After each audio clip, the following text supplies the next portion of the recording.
So this happened about 2 weeks ago, and I'm still processing everything.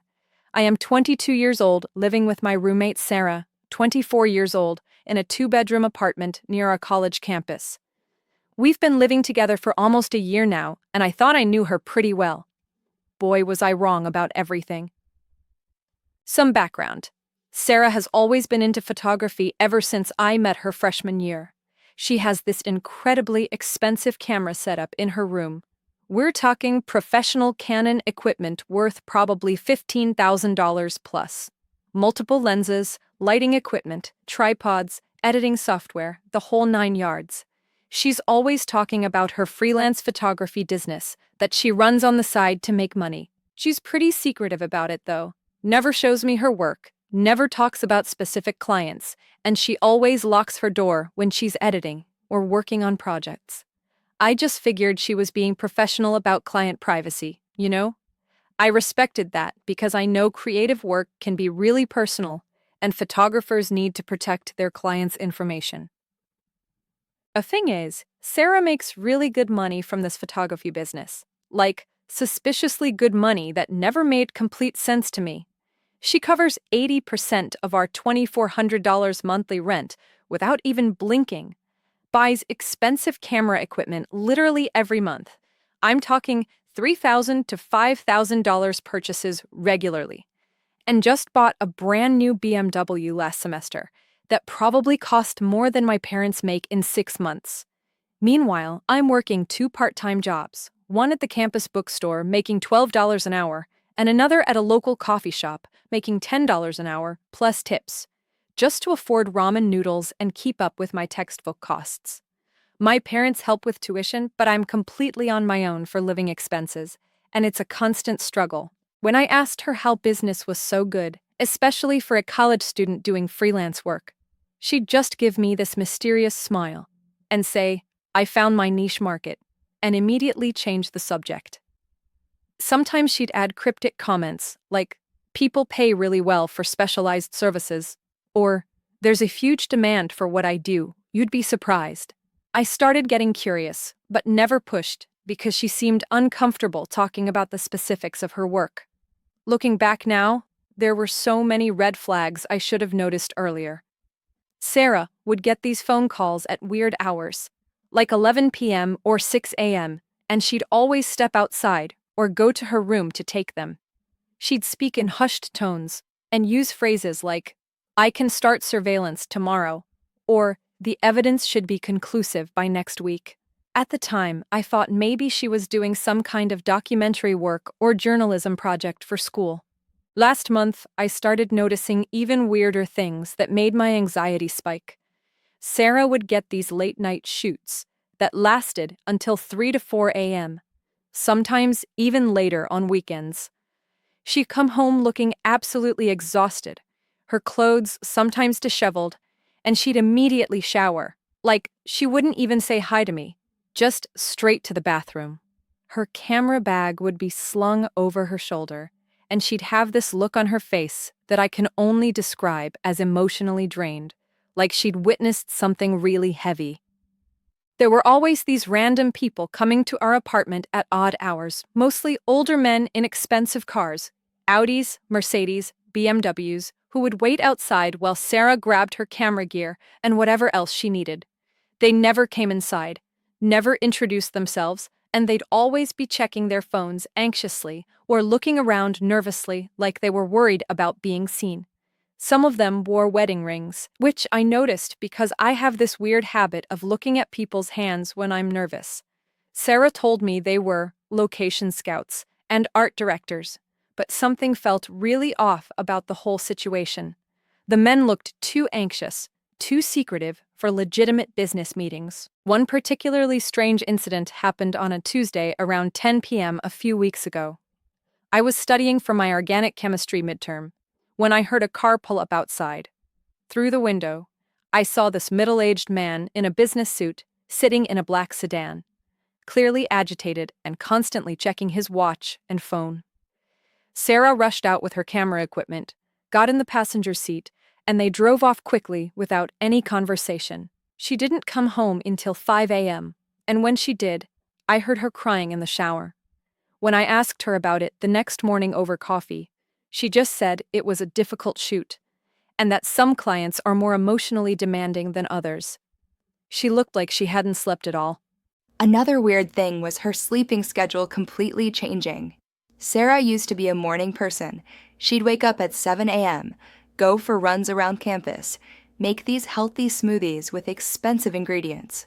But over the past few months, she'd been sleeping until noon or later, looking like she hadn't slept well at all despite being in bed for so many hours.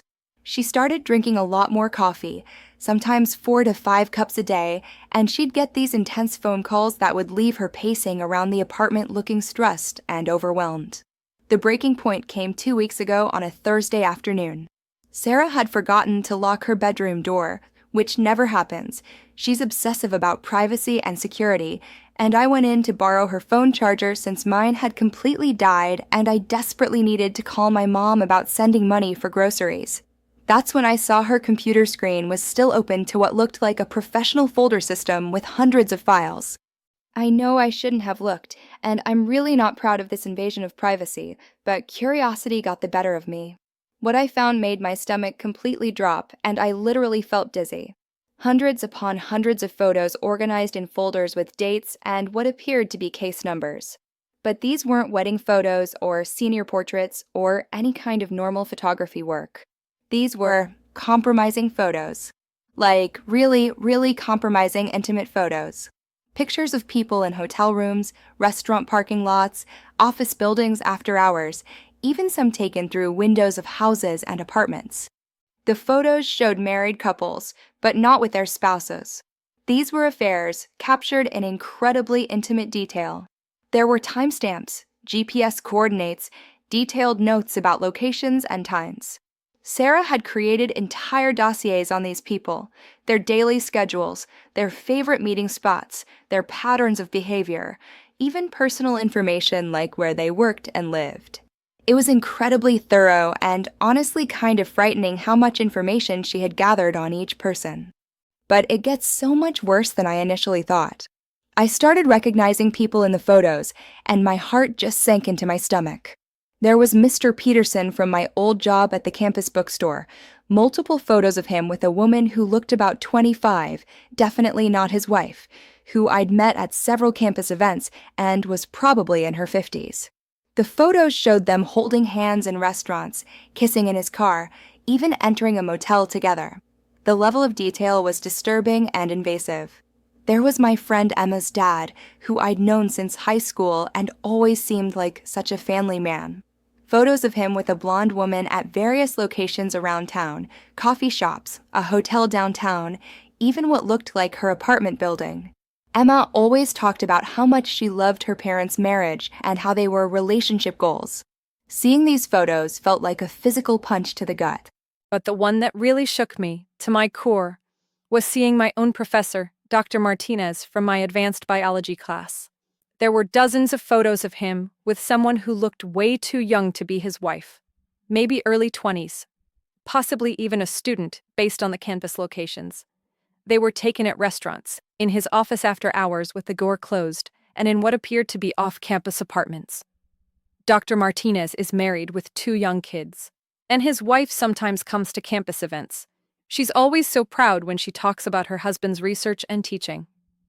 I felt physically sick and had to sit down on Sarah's bed to process what I was seeing. Sarah wasn't running a regular photography business. She was working as a private investigator.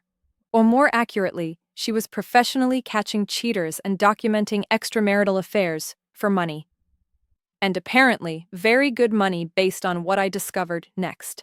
I found invoices in the same folder that made my jaw drop to the floor. She was charging anywhere from $2,000 to $8,000 per case, depending on complexity, timeline, and how much evidence the client wanted.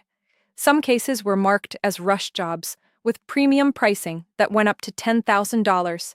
She had dozens of completed jobs over the past 8 months, with some cases taking weeks of intensive surveillance and others completed in just a few days.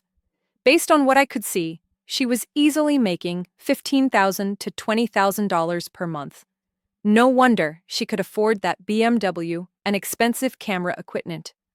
The files were incredibly organized and professional looking. Each case had a client folder with contracts, payment schedules, photo evidence, detailed surveillance reports, and even recommendations for divorce attorneys in the area. She had template documents for different types of infidelity cases.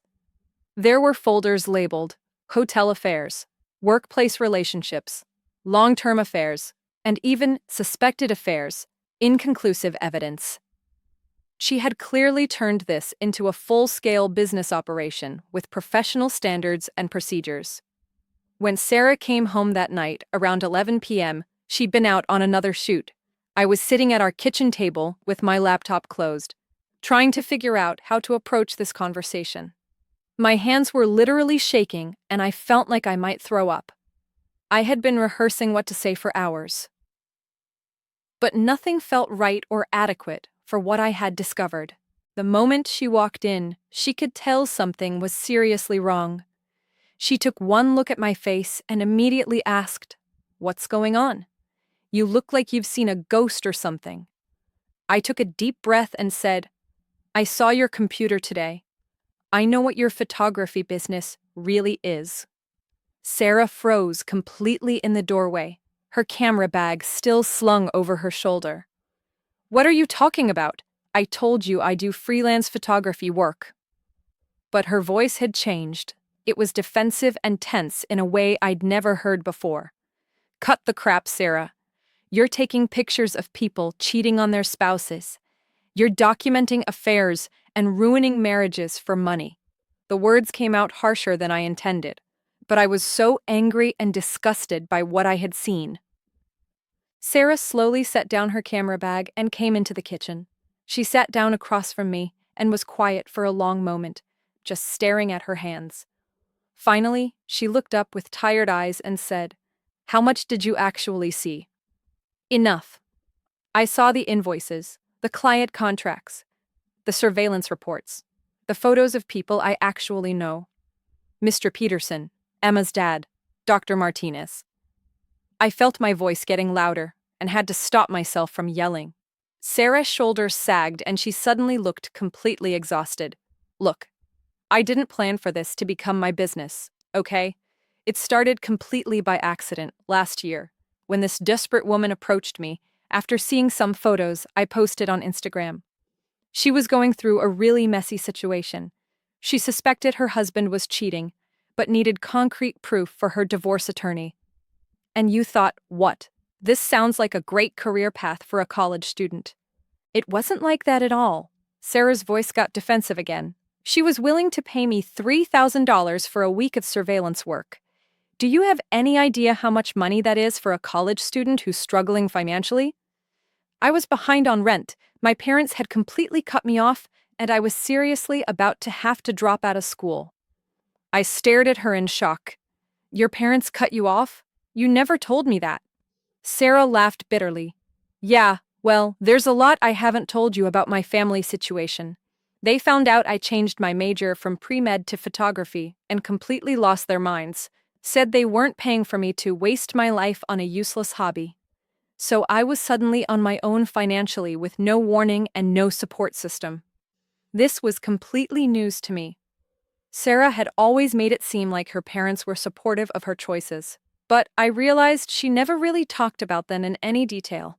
"So that first case went well?" I asked, trying to understand how this escalated so quickly into a full business. "Better than I could have ever imagined. Not only did I get the photos and evidence she needed, but her divorce attorney was so impressed with the quality and thoroughness of my documentation that he started referring other clients to me. Within 2 months, I had more work than I could handle and a waiting list of potential clients. But Sarah, you're profiting off of other people's pain and misery. These photos are going to destroy families, cause divorces, hurt children." Her face hardened and her voice got cold. "That's not my responsibility.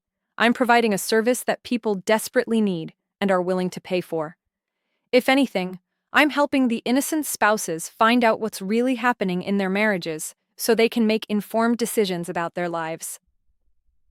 "But you're literally stalking people. Some of those photos looked like they were taken through windows of private homes.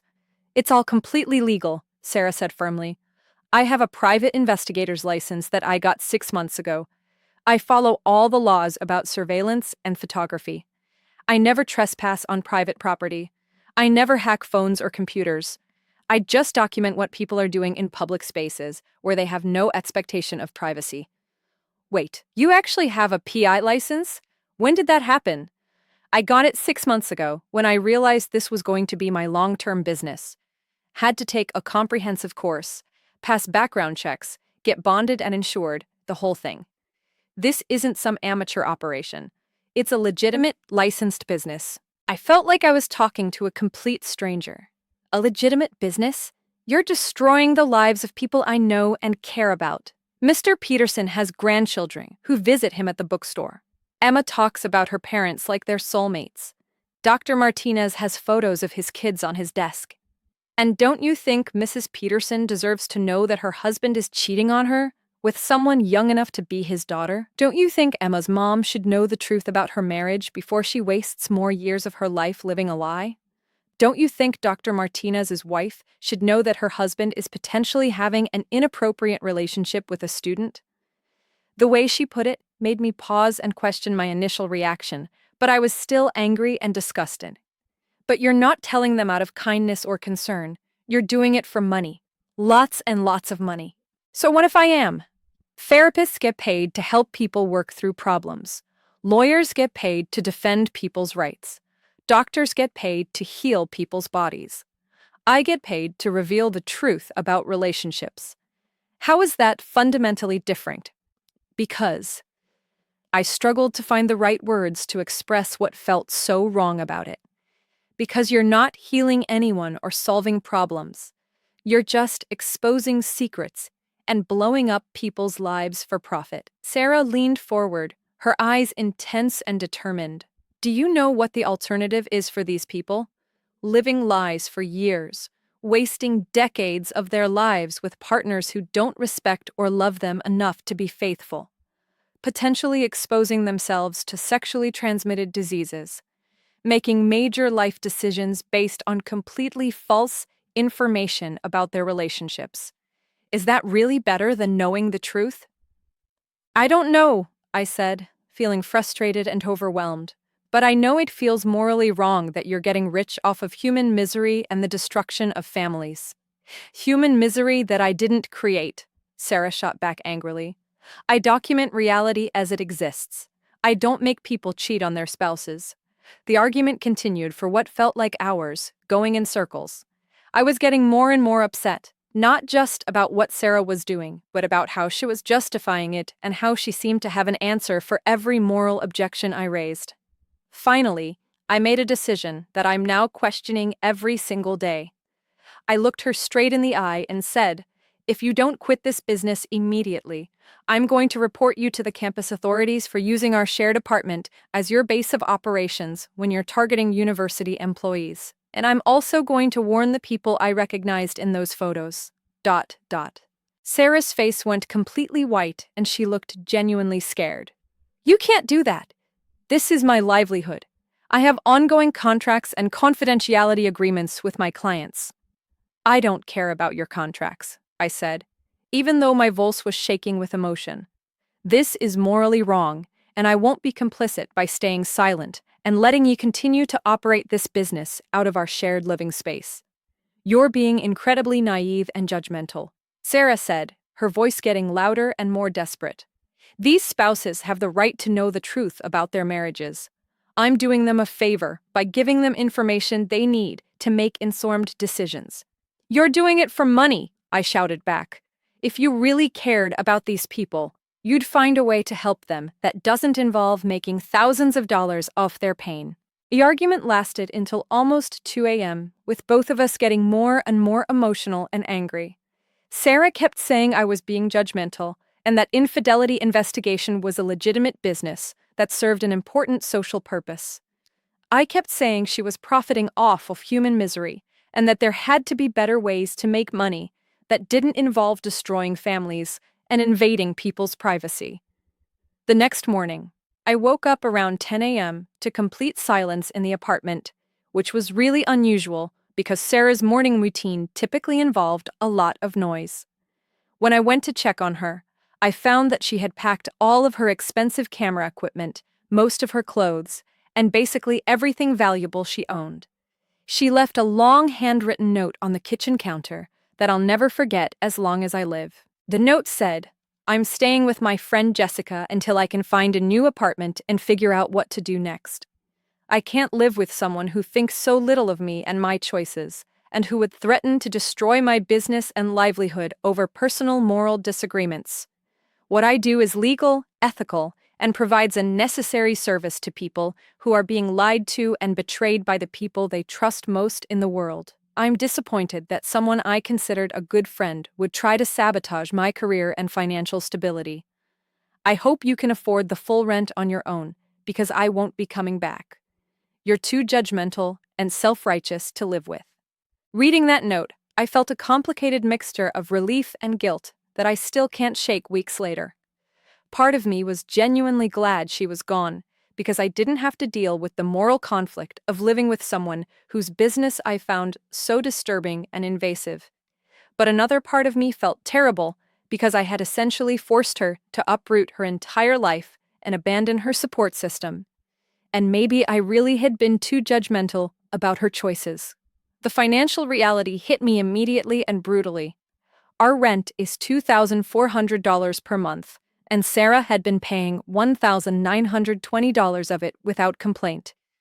I make about $1,200 per month from my two part-time jobs, which means I was suddenly short $720 every month.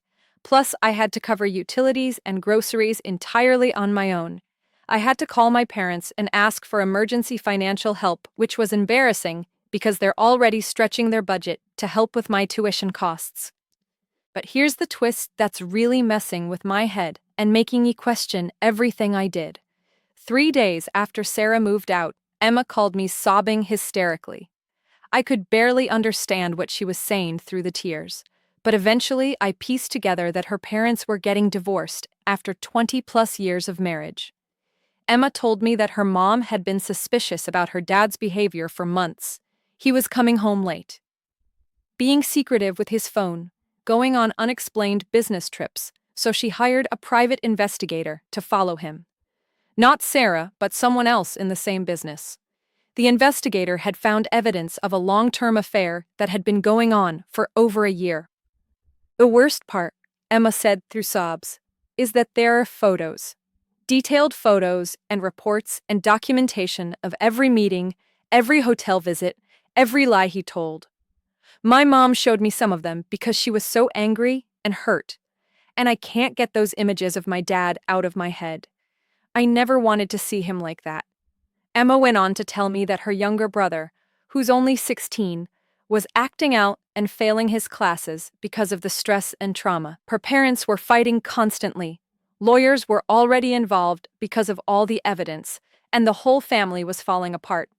"It's like our entire family just exploded overnight," she said. But then Emma said something that hit me like a physical blow and made me question everything. I just keep thinking, what if someone had told my mom sooner? Like, what if we had found out about this a year ago when it first started? Maybe we could have gone to family therapy. Or maybe Dad could have ended the affair before it got this serious and complicated. Now it's too late. There are photos and evidence and lawyers involved, and so much anger and hurt. There's no going back from this level of betrayal and documentation. This conversation completely destroyed me emotionally and made me realize that maybe Sarah had a valid point about her work. Maybe by exposing affairs early in the process, she was actually giving families a chance to address problems and heal relationships before they became completely irreparable. Maybe the innocent spouses really did have a fundamental right to know what was happening in their marriages. So Reddit, AITA for threatening to expose my roommate's photography business and essentially forcing her to move out and potentially ruining her career? Should I have minded my own business and let her continue taking pictures of cheating spouses? Or was I right to take a stand against what I saw as profiting off of human misery?